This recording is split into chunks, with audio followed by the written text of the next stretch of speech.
Creatine, I think, is like a bit of a buzzword at the moment because everyone's kind of talking about it, and there's so many studies and research going on about it. I thought they were just kind of like more of like a gym bro supplement.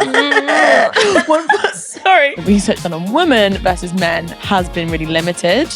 Classic. There's also the stereotype of like women don't want to bulk. That means that people end up not looking into it, not taking supplements that might actually really help. The one thing that people always bring up is about gummies. I don't want to eat 4 gummies. One is a nice sweet treat. You've got some self-control. When I tried creatine gummies, I was literally like eating like 10 a day. But most gummies contain about 1.5 grams. Oh yeah, well I found that out the hard way. Yes, and then you do need to take multiple gummies. So does creatine actually work, or is it just another overpriced supplement? This podcast is for general information and discussion only. We're both doctors. But we're not your doctors. And this podcast does not replace personal medical advice. If you have any concerns about your health or anything else we talk about, please speak to a qualified healthcare professional. Content may include sensitive topics, so listen in a safe space that feels right for you.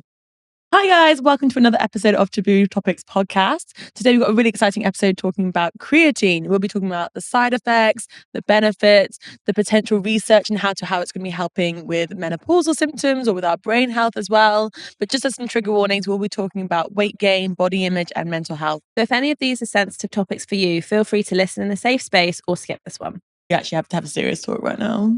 Oh, is this going to be your intro? Go on then. So Amber did a question box the other day on her Instagram and she did like an Ask Me Anything. And someone asked her, was it, is toe hair normal? Oh my God. I was like, my mind was like, what question did I get asked? What's it going to be? No, it's going to be anything. So someone asked her, is toe hair normal? To which she replied, yes. Perfectly normal. To which I saw this. Literally fuming because I distinctly remember this. The fact that it's also that I still remember it, what this is like 10 years on, is so funny. Is how much that has affected me. But I remember saying to Amber at uni once, this must have been like first year of uni, oh, I've cut myself shaving, like, and I've had to put like a plaster on it, whatever. Yeah. And you were like, where's the cut? And I was like, it's on my toe. And you were literally like, that's weird. Why do your toes grow hair? I literally had no recollection of this. Do you not? You messaged me angrily to that response on my story being like, oh, really? People get so really? Because I've spent every time I shave now, every time I shave my toes, because toe hair is normal, I think about that being I'm so sorry for gaslighting you. Am I the only person in the world who gets toe hair? I literally gaslit you for years. And I know that you were just probably saying it in complete jest as like an 18, 19-year-old. I probably didn't actually. I don't shave my toes. Oh, okay. Sorry. But I do have toe hair. Okay, but I just need to like bring that up because genuinely, I'm for 10 years, I've been thinking that every time you shave your toes. Every time I shave my toes. When you shave your legs? Well, they don't need shaving as often as my legs, but occasionally, and also sometimes, like I don't know if you ever get this, like whether you're shaving your like your vulva or shaving your legs, whatever, your armpits, but suddenly you'll look down and be like, why have I got a really long hair? Do you ever get that with your nipples as well? Like, because I know you're probably not meant to do this, but I pluck my nipple hair. And then suddenly you'll look down and be like, why have I got the longest? Really long. That's quite common as well, I think. I don't have that, but I know other people that have been like, why have I got really long nipple hair? Maybe it was you.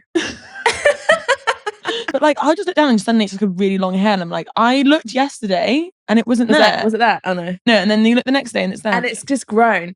No, I get hair as well. Do you ever get moustache hair? Yeah, moustache. Do you get moustache? I have a very fair short one that I don't do anything with. I'm looking. You're looking. But sometimes my boyfriend will be like, he'll just be staring at me like, and I'm like, can you stop, please? Because I don't want to like do anything with it because I don't really notice it. You should, babes. You should, babes. I'm sat here across the studio. All I can see is moustache. No, now you're gaslighting me. She's trying to get her own back. This is karma. But you can like bleach it, I think. Some of my friends do that. And I've got the bleach, but I'm just a bit scared. I mean, I've never looked at you and thought Amber has a moustache. And even if you did, I think it's completely normal. Like, I definitely have like little like hairs. But again, I wouldn't want to touch them because I'm too scared. I'm nervous. And like, when I go get my eyebrows threaded, they'll be like, do you want to do your moustache? you talking about? I'm just a girl. No, I don't want to go near mine, but I feel like there was one time a guy kept joking that I had a mustache. Oh, that's and it rude. really got into my head. Yeah. But I'm too busy thinking about my toe hair, so Yeah. Anyway. On to bigger and better things. Anyway, babes, how are you? What have you been up to? Enough about our toe hair. What have I been up to? I've been busy. I'm not going to lie to you. I'm going to be fully podcast honest here. Yeah, hit us. I'm not doing really good, I don't think. Oh, yeah. I'm in Strug City right now. I've had this like foot injury for what? Like 9 Feels like years now at this years point. of my whole life. For 9 years. And I went away for work with Essex to Seville to watch the Seville Marathon at the weekend, which was amazing. But I was meant to be running that marathon and having to watch everyone, which was honestly amazing. Like supporting people running a marathon. Like, have you ever watched a marathon before? Yeah, I cry every time. Exactly. Literally cry. It's so special. But watching that and not being able to barely be able to walk, not be able to run, not be able to do anything is crazy. And it's like, yeah, movement is my medicine. Yeah. Like, I don't know if it's the same for you. Yeah, it like gets you out of your head, doesn't it? It just kind of cures you from whatever funk you're in. Whatever funk.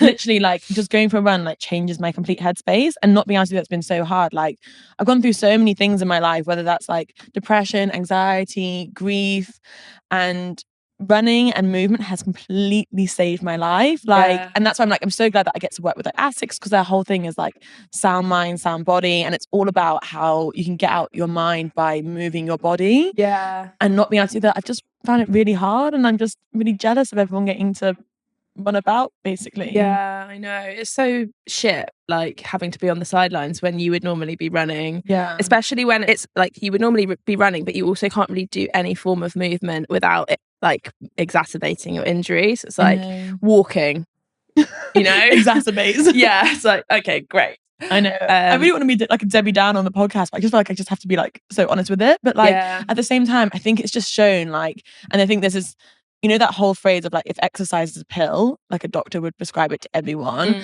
I think that's the one thing that I've completely noticed by not moving. I've now seen that, like, yes, the effects. It is movement. It is like even a 15-minute walk outside, doing some yoga, Pilates, anything, like moving your body anyway is just great for your headspace. Yeah, it really is. And I'm not really like a big walker. Sorry to bring it back to me. I've never been like someone who loves going on hikes, and neither is my partner Harry. But recently, because we've moved somewhere that's more in the countryside, I'm suddenly like, the countryside's on my doorstep, and I'm really excited about it. And I got some walking boots. Did you? Yeah. Harry's like, who have you become? Like, every day I'm like, should we go on a walk? He's like, you have literally changed your whole personality. I was like, should we go on a 15k walk? He was like, that's going to take us 4 hours. When did you do that? We didn't do it in the end because we ran out of time. We did a 2-hour walk though. That's so on Monday. Good. Yeah. But just on the like topic of sound mind, sound body, like it really did. I was quite stressed, like working at home on my laptop, and then, as I say, we were going to go on a 15k walk. We ended up not having time, but I was like, we still need to actually go. Yeah. And it was just so good. Like being out in nature, 1, and 2, just like stretching your legs, not to rub it in. That must feel nice, eh? God, I feel like such a bitch now. But I'm just sort of saying, yeah, like moving your body really does help. Yeah. So yeah, that's one thing I recommend to people when, like, especially when you get loads of like medical students and doctors saying that they're really stressed with their jobs or risk of burnout. And I genuinely say like running completely changed my life. The risk is you don't want to then do so much that you then get injured. Yeah. But I injured myself doing a half marathon, and I've not really been able to run properly since. When did you run a half marathon? When we were at uni, I did a 3-week training program, which obviously I wouldn't recommend to anyone, because I guess I had quite a good baseline fitness, and I'm not very good at committing to things, or like I am a bit more of a last minute person when it comes to preparing, like even for exams. I'm like a crammer, like 3 weeks before the exam I'm starting to cram. So I did the same thing for a half marathon, which was obviously really stupid. I was quite young and I was like, oh, I think, you know, I just really want to do it. So I trained really hard for 3 weeks. did the half marathon in like 2 hours and 3 minutes with my 3-week training program. Amazing. I was aiming for a sub 2 and I was annoyed that I got that. But I'm now looking back like, that you're is just a such a fucking good idiot. time, Like, though. I shouldn't have pushed it so hard. But yeah, so I injured myself and, yeah, I'm not surprised. And now my knee, it's literally been like 6 years and my knee's literally aching now. Just probably from walking the last few days. No way. So because of annoying. that. Since then, yeah. And it used to like swell up when I was doing my 3-week training program. You know, and this is obviously really bad. And I went to like the physio and stuff at the time, and they were like, oh yeah, we think it's probably a meniscal tear, like it will heal, you just need to do strengthening exercises. Do you want an MRI? And I was like, well, I wouldn't have surgery, so no. So I didn't have an MRI ever. And then it did get better. I think I just need to do some more strength and stuff again. But yeah, in my head, I'm like, 6 years, that's not a normal time for an injury to continue. Yeah. Well, you've not been doing your physio exercises, have you? I haven't. And when I did do them properly, it did improve. But it's just funny funny how when I do what the healthcare professional tells me to do, but doctors are honestly like the worst patients anyway. And this is why I don't usually complain about it, because I'm like, you're not allowed to complain unless you've actually done what you're told. I know, this is me and my foot. It's like I could have potentially been out the boot weeks ago, but I think because I've just been like always pushing it a bit too much, but I just am so gagging to get back to movement. Yeah, you're itching just to get outside again. Anyway, anything else new with you? What's been happening with you? What's been happening with me? Not much. Basically, just been working. I went on this course the other day. It was like what's it called? Registrar Ready. Because I'm going to be a registrar in August. Horrible. That sounds like the worst thing ever. That sounds so boring. Registrar Ready. No, it was a simulation. Oh yeah. So for people that don't know, in medicine we do like simulation where you basically get put in a room that's like a ward room with a dummy that's a robot patient. They're really clever though. Guess how much these cost? How much? Guess. It's something stupid like £500, isn't it? 70k. £500. Oh, I thought the course. Oh no, the actual robot thing. 70k. The way that you looked at me like £500. You're like, it's something stupid like £500. It's like it's something really stupid. 70k these robots cost. How much was the course? Oh, it was free. Oh, there you go. Yeah, it's just like it's a mandatory thing I have to do. Oh, I see. 70k for like that's more than I'm worth. Yeah, it's more than I'm worth for sure. But yeah, so this dummy is so expensive. I was shocked to know that. It's quite fun because there were 5 of us doing the course. 2 of them were my good friends, so we were just having like a bit of a laugh. It's also your definition of fun. What I do for fun, I go for a glass of wine. What you do for fun, we do it. Ready. Registrar Ready simulation course. Do you know what? It's just having that bit of social contact with my friends. It's like anything, just must talk to someone. We're hanging out. No, but it was actually quite a good time. Do you feel registrar ready now? It definitely helped me feel more prepared, to be fair. So that's good. I think that is the benefit of doing simulation because it's a safe environment to like make mistakes and learn. But it was also quite stressful. Like it wasn't so much simulating the clinical stuff. It was that as well, but it was more like how in demand you're going to be, like your bleep constantly going off, answering calls while you're with a really sick patient and trying to like prioritize. So it was good. It was good for that. Oh, well, I'm proud of you. Thank you. I definitely did not do that. My work was watching a marathon and yours was saving lives. But well, saving sim. Alas, should we get on with the episode? Yeah, let's get on it. I'm really excited to talk about this one because I really enjoyed learning so much more about it. So today, guys, we're talking about creatine. And creatine, I think, is like a bit of a buzzword at the moment because everyone's kind of talking about it, and there's so many studies and research going on about it, and it's something that I feel like I'm constantly getting told to use. And I have the supplements sat on my bedside table, staring at you, staring at me, and I don't take them. Take me. You don't take them? No, I don't take them because I didn't know about all the benefits of them. And again, I thought they were just kind of like more of like a gym bro supplement. But why is creatine so important? Like, what are we discussing today when it comes to creatine? Yeah, so we're going to discuss how it can help you build muscle quicker and how it can help you with your recovery as well. And also all the research that's going on into brain health and how it can affect your mental health, women's health. Because I think as women, we are are often not included in research. We're not targeted in the like gym world in terms of supplements. And then there's also the stereotype of like women don't want to bulk. And I think that means that people end up not looking into it, not taking supplements that might actually really help. Yeah. So I feel like if you're a woman, especially in the fitness space, then definitely listening to this episode and figuring but out. Also not in necessarily the fitness space, because it's also like pre-menopausal, post-menopausal women and women who aren't in the fitness space, because the evidence is that if you already have lower creatine stores and you're not exercising as much, then you might have more benefit from it in terms of building the muscle. But my boyfriend's been on at me for ages. He's like, take creatine, take creatine. Did you take it? I take it, yeah. And he got the tablets and they come in these massive capsules. They're huge. This is why I don't take them. Yeah. And I'm like, oh, no. Do you know what? He always laughs at me when I'm taking a pill, because I'll like take a massive gulp of water and then be like,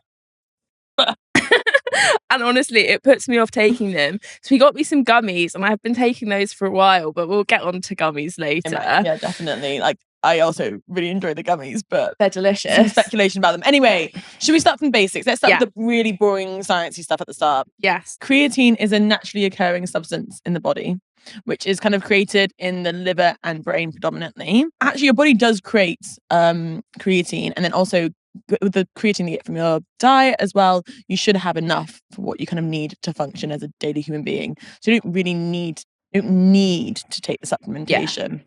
The issue is that when you have people like vegans or vegetarians, they don't get enough, because often the creatine that you get is coming from meats and dairy and fish and all that kind of stuff.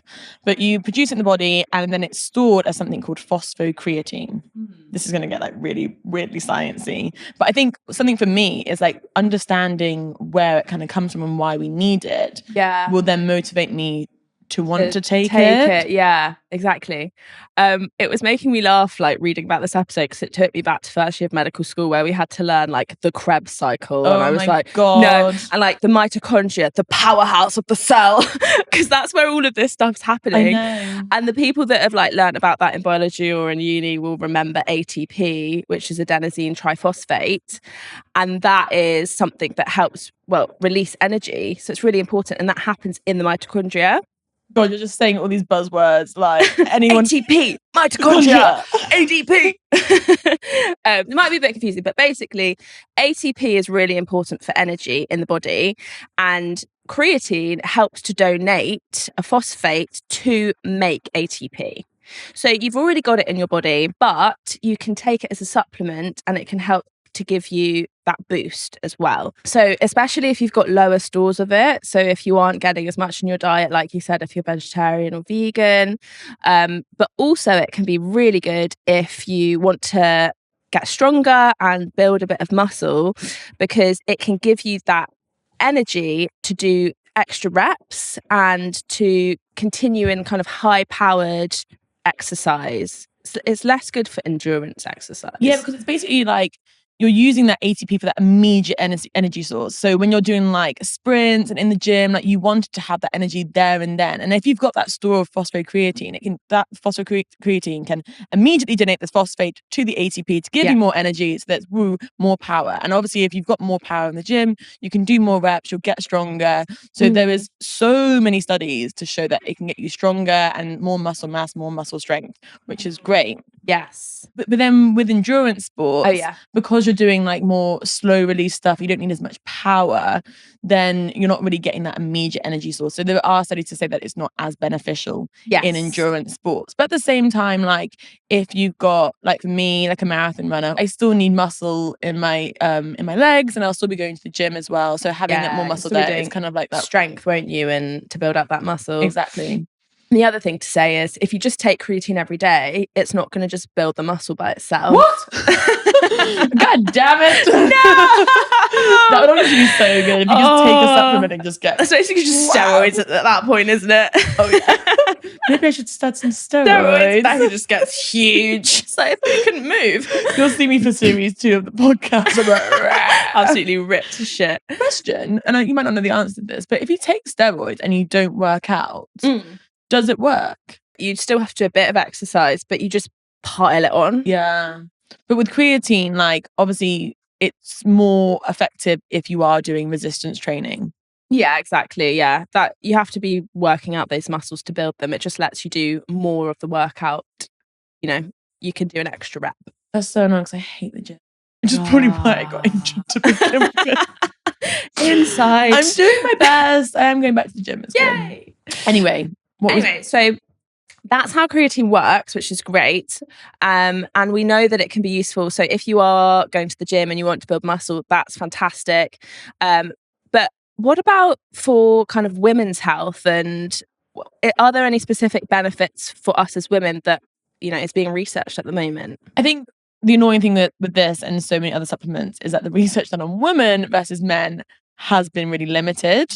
Classic. But because basically creatine is stored in skeletal muscles and women tend to have less skeletal muscles than men, there is the argument that it actually could be more beneficial for women to take creatine supplements than men because actually we've got lower stores of creatine, but that is still like something that we are like researching at the moment. But then also there's the whole case of like actually it could be really beneficial in menopausal women. Yeah. Or even before that, building up your muscle and your strength before you get to that point will put you in a good position for when you do go through the menopause and you have that estrogen drop. 100%. But as you say, the research for it isn't fantastic. And again, the research in terms of our cycle, so like they are looking into whether it would be beneficial to take it, say, in your luteal phase versus your follicular phase of your cycle, and whether it might help with energy levels, feeling less tired, all of that is an area that is being researched and is quite exciting because if you could take something for half your cycle when you're feeling fatigued and it would give you that boost, that would be fantastic. For people who are considering taking it, what about for like menopausal women and perimenopausal women? Should they be taking it as well then? So I think it's good to take regardless of where you are in your life because it's helpful for building muscle and strength. I think when we look at menopausal women, we worry about decreased bone mineral density. As you go through the menopause, your estrogen levels drop and your muscle mass and bone mineral density both drop. And we know that creatine can help you to build muscle, so that's great. There's no evidence to show that it helps with bone mineral density though.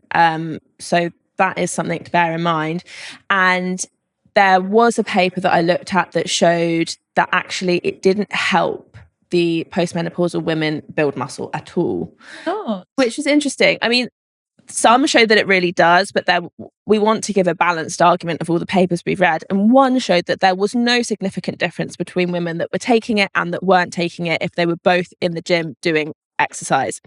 Another paper I looked at showed that the most benefit that people got if they're postmenopausal while taking creatine was if they had a structured program, often with a personal trainer as well. I guess that's the same with anything though, isn't it? If you're going to have a structured program where you're going every day or 4 times a week or whatever it is, and you've got someone to keep you in check, then, it's more likely you're going to hit your goals. But the paper that showed that there wasn't actually any significant difference found that women that were more recently menopausal, so younger women, had less of an effect from creatine. But it's interesting research to bear in mind. I think the overall message is that it does help to build muscle generally. And so I don't think there's any harm in taking it at any point in your life. But there's still more research that needs to be done in this field. Yeah, I think it's the same thing for also when we're looking at like more like the older population, when we're looking at more like maybe like our parents' age, like my parents are 62 now. Sorry, mum and dad, I've just absolutely outed you on the podcast. But when we're looking at older population and like obviously as you get older, like your muscle mass and strength is decreasing as well. I think there has been some studies saying that as you get older, taking creatine then as well to like maintain that muscle mass alongside doing weights in the gym too. And then obviously having muscle when you're older is so important because you are increased risks of having falls and fracturing a hip and all these kind of things. Yeah, I think it's definitely a supplement that people can take throughout their life. Yeah, definitely. And I was thinking as we were researching for this episode of my grandparents as well, thinking of myself, my parents, my grandparents, as like my mum's a similar age to your parents. And it's like, menopause and stuff like that and advising her maybe to take it. And then I was thinking of my grandparents and thinking of their brain health and thinking of memory and all of these things. And as you say, muscle, even though there's so much more research in this field to be done, if it's not going to cause any harm, I do think it's a good thing to take. There have been people saying that, as you say, when they're sleep deprived, they take it and they feel like they've had a good night's sleep, which is crazy. Like, if that can help you, you have a really rubbish night's sleep, say you've got a newborn baby and you're really tired, but you've got to go to work, take some creatine. How fantastic would that be? Oh my God. That would make me take creatine every single day if it actually did help my brain health as well. Exactly.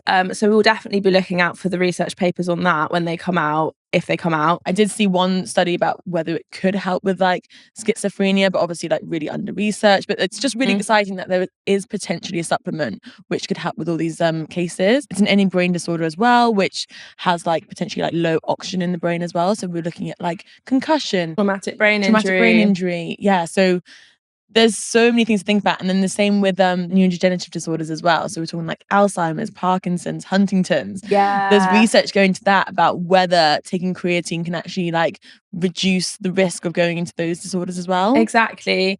I saw one paper that was looking at depression, and it found in this, it was quite a small study, that it could help people with antidepressants. So it wasn't that creatine helped their depression, but it helped the efficacy of the antidepressant more quickly. So they had improvement in their symptoms of depression quicker than the group that were just taking the antidepressant without it, which was interesting.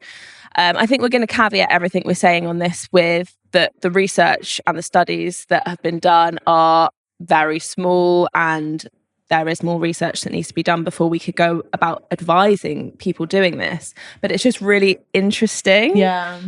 Because if that is something that can help people with low mood, fantastic, you know. We are here to break the stigma. But we need your help. Please click that subscribe button. It literally takes 2 seconds. Have you done it yet? Now back to the episode. There aren't that many side effects really recorded from creatine. It is genuinely a really safe supplement. Obviously, there's cases like if you've obviously got a chronic illness, please go consult your GP before taking the supplement. But in normal, like healthy people, then taking this supplement doesn't really cause any side effects. So if it's not going to cause any harm, could taking it, and there is the chance that it could improve your brain health, increase your muscle strength and mass, and basically prevent or help alongside all these like brain disorders, then why not take it? Yeah, exactly. With pregnant humans, we rarely do studies with pregnant humans.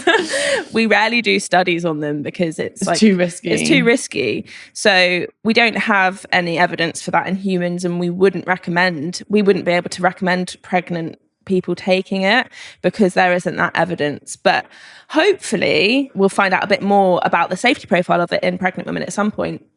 That would be amazing. So let's talk a bit about the dosing and the like loading of it as well. So if I was going to take it, how much would you recommend that I actually take? So there's 2 pools of thought or schools of thought with this. Some say taking a loading dose for 5 to 7 days and then you take a maintenance dose after that is good. And the reason is you kind of get the creatine into your muscles quickly, and therefore you'll see the benefits more quickly. And then the other school of thought is that you just start with the maintenance dose and you will get there, but it will build up more slowly. There isn't really any evidence for one is better than the other, but those are the kind of thought processes behind each type, and one isn't necessarily dangerous or better. And what is like the maintenance dose? Generally, we say sort of 3 to 5 grams a day. Because basically most of the creatine is stored in the muscles. So it's saying that this 3 to 5 grams might not be enough if you want it to reach the brain. So I think some of these studies about the brain have been saying if you wanted to see the brain effects, you might need a slightly higher dose, whether that's 10 grams a day, potentially 20 grams a day. Again, not been researched enough, but like we can kind of see the mechanism about why that could be the case. Yeah. The main side effect reported from people can be some like gastrointestinal disturbance, whether that's a bit of like constipation, diarrhea, just like tummy ache. But again, like these really haven't really been proven by anything. But some people just tolerate taking like a split dose better throughout the day. Yeah. And also on the topic of kind of adverse effects or side effects, one thing to mention is creatine is broken down into something called creatinine, which we measure when we're checking your kidney function. So if you're taking a creatine supplement, your creatinine is going to be higher. And if you go to the doctors and they check your kidney function, they might think it's really off. So make sure you mention it to your doctor that you are taking this supplement, because they might ask you to stop taking it before your blood test to get an accurate reading. It isn't doing any damage to your kidneys, but it's just important to mention. And that being said, we wouldn't recommend taking it if you do have any kind of pre-existing kidney disorder, liver disorder, because all of those areas are being researched. And as Becca said earlier, any chronic health condition, you should just go and mention it to your doctor before you start taking any supplements like this. I think one of the side effects that like has always really kind of put me off like taking it as well is that everyone says that when you start creatine, you're going to go and gain loads of weight. And I think that's something that especially women really puts them off taking it. But like, can you like debunk that for us? Yeah. So I think what people worry about is the weight gain. You will get more lean muscle, which is good. And then the other thing is water retention. You can bring on more water and you can gain a couple of kilos in water weight. Interestingly, it's because the water's being drawn into the muscles, and that helps to hydrate you and is supposed to be better for recovery as well. So it's kind of, if it is doing that, not necessarily a bad thing. So what happens when you actually stop taking the creatine? Yeah, so they say that like after like 4 weeks, that like kind of higher dose of creatine like would eventually like left your body. But then also like if you've been working on like maintaining muscle mass and strength whilst taking the creatine, you should be able to like maintain that muscle mass. It's not going to all like fall off you. Yeah. And if you did see any like water retention or weight gain from the creatine, that would also be expected to go away as well, depending on how long you've been kind of taking it for. Yeah, I guess that's the difference between this and other things like steroids, because if you stop taking steroids, then the muscle will go. That's it. I have no idea about steroids. Maybe that should be an episode. Yeah, we should. We should. I know nothing about it though. Yeah, that would be a good one to do. Whereas with creatine, because it just gives you the energy to do that extra rep in the gym, once you've built that muscle, you've got it. It's not like you need to keep this muscle saturated with it for it to stay. Oh, that makes so much sense. And there's also different forms of taking creatine as well, isn't there? Yeah. So the main form that creatine's like studied in and like provided in shops and stuff is called creatine monohydrate. And this comes in powders, tablets, gummies, capsules. How else does it come? Bars, like loads of different ways. And I think the powder is the most like kind of tried and tested one, isn't it? But they all have like very similar like bioavailability, which is basically they're all as effective as each other. Yes. The one thing that people always bring up is about gummies. So like, how's your experience with gummies been? So I've been taking gummies for a while now. They're so delicious. Because the main ingredient is also normally sugar. These don't actually have sugar in, but they got sweetener, which isn't very good for you either. But anyway, so they taste like sweets, really delicious. And me and Becca have obviously been talking about creatine in preparation for this episode, and you told me some stuff about the gummies, and I was like, oh well, I really like them. You're like, nom. And then my gummies ran out, and I ordered some more, and they were slightly different. It said they were 5 grams, and the ones that I had were 4 grams. So I was like, okay, great, 5 grams, fine. Yeah. They arrived yesterday, and I took one, and then I was reading the back, and it said serving size 4 gummies. Mm-hmm. So I don't know if that was the same in the ones I was taking before and I've actually been underdosing, or if they did actually have 4 grams and I've thrown the package away now. But basically, it's a con because I paid like 20 quid. It's a con! Someone call the police! I paid like 20 quid for these gummies. I think you get 120 in there. Yeah. It's more expensive than the tablets, but I'm like, the tablets are too big, I'm not going to take them every day. This will help with compliance. So I invested, and then I'm like, actually, this is only 30 servings. This is going to last me 1 month, and I don't want to eat 4 gummies. One is a nice sweet treat after my breakfast in the morning. You've got some self-control. When I tried creatine gummies, I was actually like eating like 10 a day, being like, I need to not have... Did you notice any improvement in your fatigue? No, actually, I don't think I did actually. Well, I also was taking it when I wasn't working out. So you definitely didn't build muscle. No, because I was injured at the time. Yeah. So I don't think I actually saw any effects there really. Oh, that's a shame. This is the thing with gummies. So like, obviously, like I think the cheapest, most like way is with like tablets and powders. Yeah. And obviously the bigger the pot or packet that you get, like they call it normally like better value. Mm-hmm. People are really anti-gummies because normally you have to take more of them. So most gummies contain about 1.5 grams. Oh yeah, well I found that out the hard way. Yes, and then you do need to take multiple gummies. They normally have probably like more calories in, they've got more sugar in, need to take more gummies. So cost per serving tends to be really expensive. And obviously like that's great like for some cases if you just prefer the taste. And like I liked it because it's like I meant I got a little sweet treat every day, but also it was good for me. So girl math, it worked. But then at the same time like it's really expensive. And then there was actually, like, I told you about this the other day about how when I posted a creatine gummy on my Instagram. I was like, these are the gummies I used, and everyone was like, they're the bad gummies. And I didn't know you had them. yeah, well, basically they're fine now, but basically, actually, a lot of gummy brands haven't actually gone and got their creatine levels tested, like by a third party.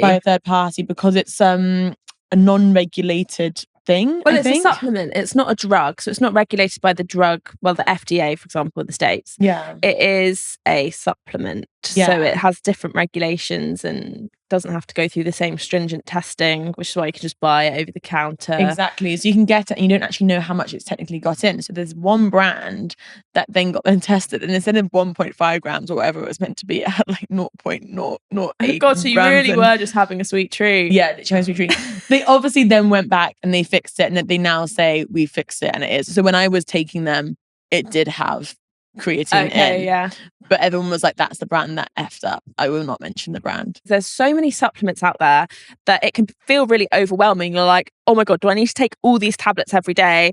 And we were like, if we can just deep dive into one and debunk any myths and look at the evidence of, does this actually do anything? Should we actually be taking it? Hopefully it can be helpful for other people. I think the takeaway for me is that, yes, I am going to continue taking it. If it can help me, I do go to the gym. I am trying to build strength. So if it can help me make that a little bit easier, that is fantastic. And then, it needs more research in the field of brain health. But if it could also help my brain as kind of an extra, then great. Why not? Yeah, 100%. I think the same thing, like, I've known in my head that I've needed to take creatine, but it wasn't until I started like really deep diving into the evidence now. I was like, why the hell do I not take it like properly? And I think I'm going to try and do like 5 grams a day every morning. And they do say, like, so taking timing wise of the supplement can help with the efficacy of it. Oh, really? So actually taking it, I think, with carbs post workout is like the best time to take it. I think. Really? I will have to double check that. But taking it every day is more important than the timing. Okay, fine, yeah. And so I think for us, like, I could just take it with my morning supplements. Like every morning I take like a vitamin D, my iron supplements, my creatine, my green shake, and it's just bloody hell. I know. You've got a long old list. She's an unwell little queen. She's on the iron. And on the Do you have black poo? That is not the roguish thing that we've shared on this podcast, so. No, I actually don't have black poo. If anything, I'm not going to start talking about my poo, actually. I really... If anything, what do we think she would have said? Put in the comments. Brown? Light brown. I was going to deep dive into my poo then, and I was like, this is not the time. There's no need. No, me and my housemate were discussing poo the other day as well, and then she's like, you should talk about this in the podcast. I was like, absolutely not. Just in case people don't know, if you're taking iron supplements, you can get dark poo, which is why I asked Becca that. Do you take it every day? I do. No, I take it every other day because it can make you constipated. Yeah, she's not constipated though. Yay! It's difficult with a supplement, isn't it? Because it can be quite wishy-washy with the evidence. But I think overall we covered the main bits that people might have questions about. Yeah. And I've learned a lot about creatine as a supplement. I know, and we've actually influenced ourselves, really, haven't we? We have. Also, if you've got any questions about creatine or any other things that we spoke about on the podcast, like, please do message on the Instagram or comment or interact as well. Yes. Yeah, good ad. Oh my God, next week's our last week. No.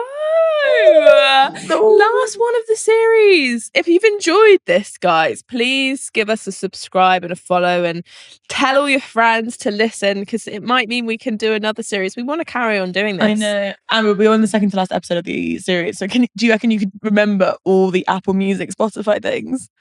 I don't know. I struggle with this every single time. If you are watching us on YouTube, please press the subscribe button. If you're listening to us on Spotify, put 5 stars and click the bell. And if you're listening to us on Apple Music, 5 stars as well, please. Yay! She's a show off. I don't need to do it anymore. That's me signing out of that. I'm done. It's all I think about is stand in the mirror every day practicing. But no, thank you so much for listening, guys. We really enjoyed this. And we'll see you in the last episode of the series next week. Thank you.